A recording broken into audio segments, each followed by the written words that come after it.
Assalamualaikum warahmatullahi wabarakatuh. Alhamdulillah wa syukurillah, la haula wa la quwata illa billah.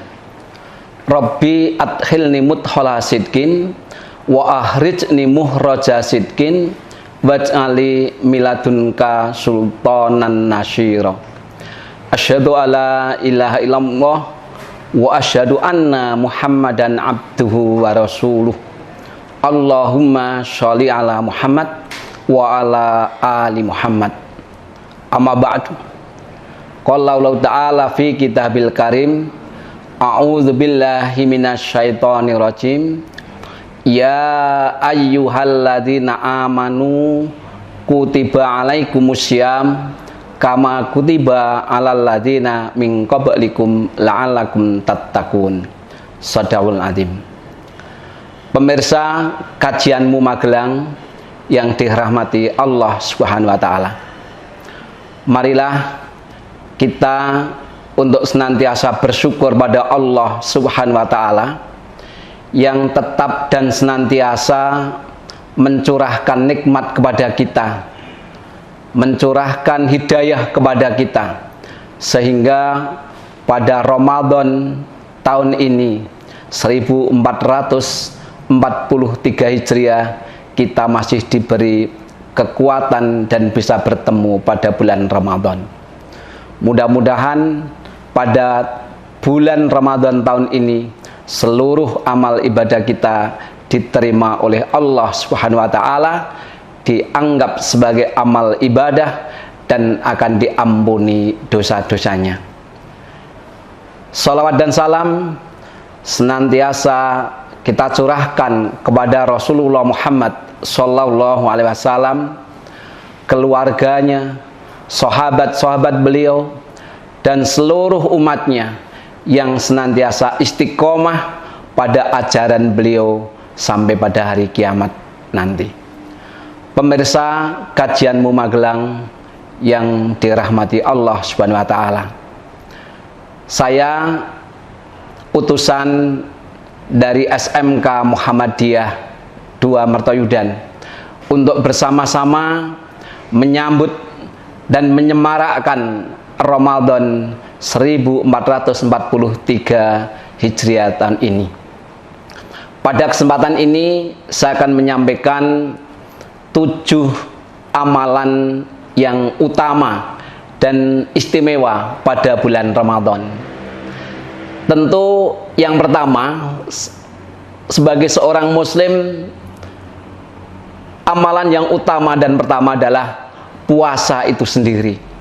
Karena itu merupakan kewajiban dari Allah untuk hambanya, untuk seluruh manusia, untuk umat Muhammad yang mengaku berislam dan mengaku beriman. Ternyata kalau kita lihat di luar sana, sebagai umat Muhammad yang sudah Islam, kadang mengaku iman, namun juga tidak sedikit yang meninggalkan puasa. Maka puasa itulah merupakan amalan utama dan pertama di sisi Allah sebagai seorang muslim yang sudah mengaku beriman kepada Allah. Dan puasa itu sendiri bisa dilaksanakan hanya dengan imanan wahtisaban, yaitu dengan keyakinan yang sungguh, keyakinan yang bulat, keyakinan yang kuat kepada Allah Subhanahu wa taala bahwa puasa merupakan perintah. Yang kedua, akan menjadi nilai ibadah jika puasanya diniatkan hanya karena imanan wahtisaban, yaitu mengharap ridho Allah Subhanahu wa taala. Juga tidak sedikit di antara hamba-hamba Allah ini yang menjalankan puasa sekalipun sudah karena keimanan, namun tidak sedikit yang niatnya bukan karena Allah, mungkin karena lingkungan, mungkin karena teman. Maka harapan daripada puasa dan tujuan puasa itu akan bergeser nilainya. Tidak menjadi la'alakum tatakun, namun puasanya belum lillahi ta'ala. Ini yang pertama. Yang kedua, amalan yang utama selama bulan Ramadan adalah qiyamul lail ataupun sholat tarawih kita kenal saat ini. Tidak sedikit di antara kita ketika malamnya tidak melaksanakan, tidak melakukan sholat tarawih, paginya dia bertemu dengan teman-temannya, dengan saudara-saudaranya, dia akan mengatakan merasa kecewa. Bahasa Jawanya adalah getun karena tidak sholat tarawih. Karena begitu indahnya dan begitu banyaknya pahala-pahala yang dilaksanakan selama bulan Ramadan, termasuk puasa, termasuk sholat malam. Ini yang tidak biasa juga merasa berat. Apalagi dilaksanakan selama 1 bulan penuh. Mungkin menjalankan sholat tarawih, sholat tahajud bisa, mampu. Namun untuk istiqomah dalam menjalankan sholat malam, sholat tarawih, qiyamul lail, inilah yang kadang-kadang memang perlu membutuhkan keistiqomahan, membutuhkan hati yang niat sungguh-sungguh karena Allah. Ini yang kedua. Yang ketiga, amalan yang utama dan istimewa selama Ramadan adalah qiraatul Quran, yaitu membaca Al-Quran. Selama kita bulan Ramadan, kita dengarkan di masjid-masjid, di musola-musola, banyak yang pada deres Al-Quran. Mungkin ba'da subuh, mungkin ba'da isya, dengan istilah takjilnya, dengan semangatnya membaca Quran, dengan sungguh-sungguhnya membaca Quran, dengan dipengeras suara. Ini sangat bagus sekali. Namun perlu juga dalam baca Al-Quran bukan hanya sekedar mengejar khatam selesainya. Itu memang sudah bagus, sudah baik. Namun tentunya dan hendaklah setelah kita membaca Al-Quran ini, kita baca terjemahannya, kita ketahui artinya, kita ketahui maknanya, maksud daripada ayat itu, kemudian kita berusaha dengan sungguh-sungguh untuk bisa mengamalkan isi daripada Al-Quran itu. Mungkin kita targetkan 1 hari bisa membaca 1 juz, mungkin bisa membaca 3 surat. Namun jangan lupa harus kita membaca artinya, harus membaca terjemahannya, sehingga kita bisa mengamalkan daripada Al-Quran itu.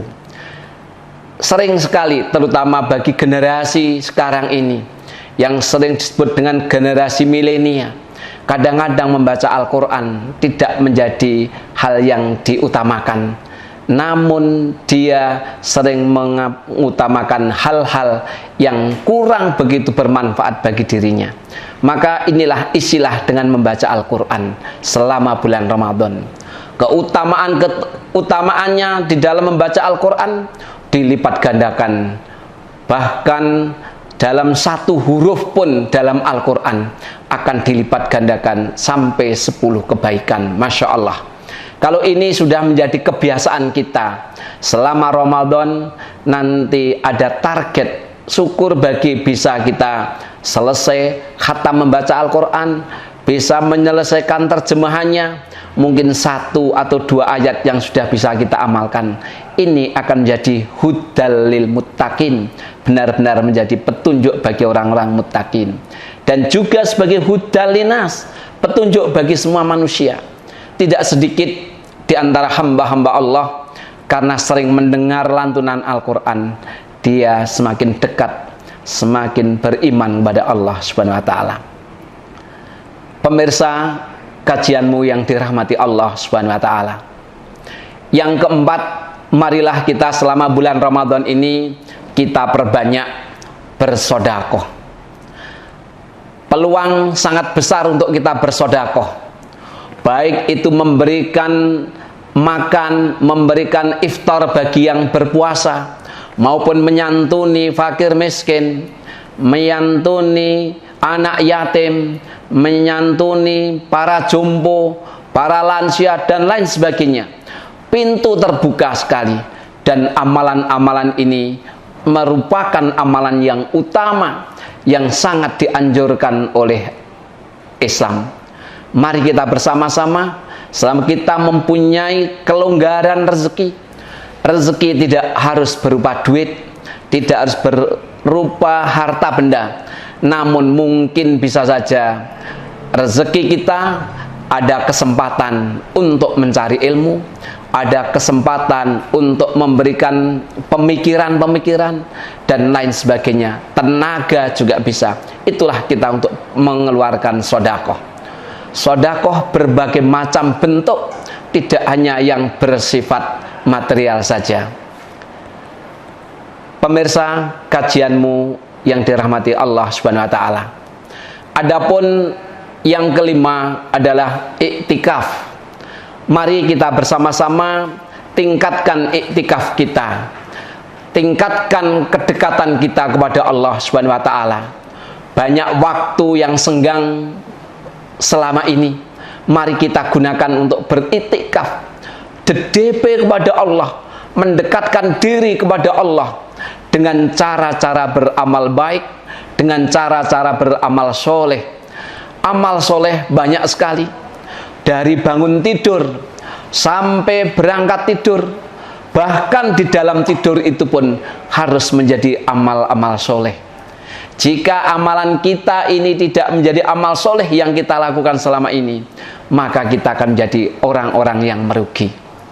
Maka iktikaf inilah seutama-utama iktikaf pada bulan Ramadan, dan kita laksanakan di masjid-masjid Allah. Seandainya bagi remaja, bagi anak-anak yang pengen iktikaf masih sangat jauh dengan masjid, maka bisa dengan berdiam diri di rumah untuk bertakarub kepada Allah. Maka saya sering sampaikan kepada para jamaah itu, alangkah baiknya di masjid ini yang sudah mempunyai dana, punya keuangan khas masjid ini, untuk digunakan. Bisa sekarang zamannya sudah sangat maju dengan IT yang tinggi, maka pasanglah wifi sehingga anak-anak muda ini suka dan senang berada di masjid sambil apapun kegiatannya, mengerjakan pekerjaan sekolah. Anak-anak remaja yang sekolah, insya Allah dengan wifi di masjid dengan gratis, anak-anak akan cinta kepada masjid. Nah, inilah salah satu cara untuk kita beriktikaf di masjid. Dengan momentum Ramadan tahun ini, mari kita bersama-sama kita tingkatkan iktikaf kita kepada Allah Subhanahu wa taala.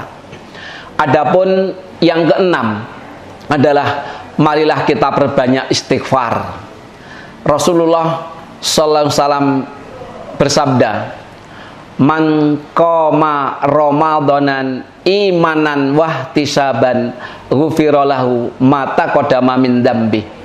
Ini memang betul bagi siapa saja hamba-hamba Allah, umat Rasulullah Muhammad sallallahu alaihi wasallam yang senantiasa menghidupkan bulan Ramadan, yang selalu menguri-uri Ramadan dengan berpuasa, dengan tarawih, dengan membaca Al-Quran, dengan sedekah, dengan iktikaf. Harus kita barengi dan perbanyak istighfar, sehingga kita keluar daripada Ramadan ini akan diampuni dosa-dosanya kita yang telah lalu. Perbanyaklah istighfar. Kadang-kadang kita dalam perjalanan, mungkin ketika duduk ada di kantor, mungkin sedang santai di rumah, daripada hanya melamun, mari kita bersama-sama perbanyaklah istighfar. Jangan sampai mulut dan hati kita itu kering dari kalimat-kalimat thayyibah, terutama istighfar pada bulan Ramadan ini. Insya Allah dengan banyak kita mengucapkan, membaca, melafadzkan kalimat-kalimat istighfar, kita akan ingat dosa-dosa yang kita lakukan, sehingga kita berupaya dan berusaha untuk tidak mengulangi lagi perbuatan-perbuatan yang selama ini kita lakukan. Pemirsa kajianmu yang dirahmati Allah Subhanahu wa taala. Adapun amalan istimewa yang ketujuh, marilah kita yang sudah memiliki harta yang cukup, kesehatan yang cukup, umur masih ada, mari kita laksanakan umroh ke Baitullah pada bulan Ramadan. Di mana orang yang bisa melaksanakan umroh pada bulan Ramadan, pahalanya sama dengan orang-orang yang melaksanakan ibadah haji. Pemirsa kajianmu yang dirahmati Allah Subhanahu wa taala, dari 7 amalan-amalan utama selama Ramadan ini, mari kita laksanakan, kita upayakan, kita istiqomah minimal 1 bulan ini. Setelah nanti masuk pada Syawal, kita teruskan mana yang ada yang bisa. Baca Al-Qur'annya kita teruskan masih bisa. Sodakohnya setelah hari raya kita teruskan lagi, masih kita bisa. Istighfar kita juga bisa melakukan. Dan amalan-amalan yang lain adalah merupakan amalan-amalan soleh yang harus kita teruskan, harus kita istiqomai. Itulah yang dinilai sekalipun kecil dan sedikit namun ajek, itulah amalan-amalan yang utama. Mungkin 1 hari ini kita sudah membaca Al-Quran, namun belum dengan terjemahannya. Mari kita baca terjemahannya. Mungkin hari ini tadi pagi kita belum sodakoh. Mari nanti ba'da duhur, ba'da asar atau ba'da maghrib kita bersodakoh. Yang iktikafnya kita selama ini kita masih kurang. Mari kita tingkatkan iktikafnya. Sehingga dengan demikian akan menjadi bermakna, ada nilai peningkatan Ramadan ini, yaitu peningkatan amal-amal ibadah, amal-amal soleh yang akan diterima oleh Allah Subhanahu wa taala sebagai bekal hidup kita nanti untuk menghadap Allah Subhanahu wa taala. Pemirsa kajianmu yang dirahmati Allah Subhanahu wa taala, demikianlah kajian saat ini yang kami sampaikan. Mudah-mudahan menambah wawasan dan menambah amal ibadah kita selama ini. Kita bersama-sama menjadikan peringatan buat saya sendiri, sehingga saya juga bisa mengamalkan apa yang telah saya sampaikan ini. Pemirsa kajianmu yang berbahagia, kurang lebihnya kami mohon maaf. Selamat melaksanakan saum Ramadan. Mudah-mudahan ibadah saum kita diterima Allah Subhanahu wa taala dan menjadi amal ibadah. Nasrum minallahi wa fathun qarib. Assalamualaikum warahmatullahi wabarakatuh.